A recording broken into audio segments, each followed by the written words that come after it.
American veteran Matthew Parker is arriving in Warsaw, Poland, on his way to Ukraine. He is one of many volunteers from around the world who have stepped up to help to defend Ukraine against Russia. As part of the Ukrainian International Legion, Parker's job is to help train members of the Ukrainian army. I have no expectations. Let me see what my job is. Let me see how many soldiers we have. Let me see what shape, our equipment is. Then I'll know what my job is.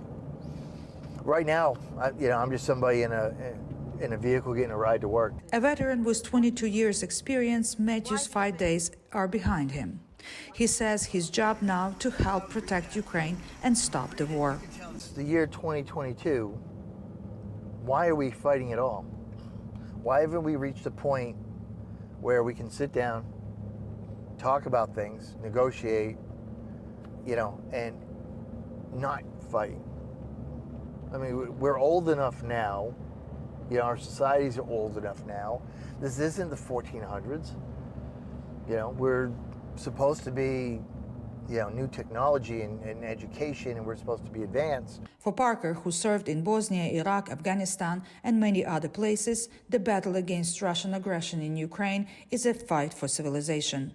This war started back in 2014 in Ukraine, but it goes back further than that. Everyone thinks it's 2014. It's not 2014. This started well before that. This started before Ukraine was part of the Soviet Union.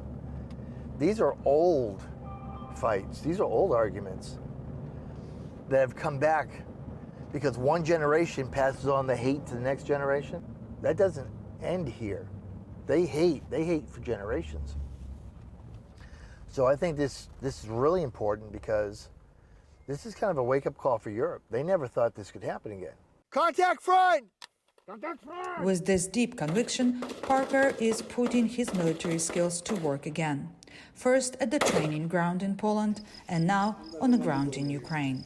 Ostap Simorak is the International Legion's coordinator.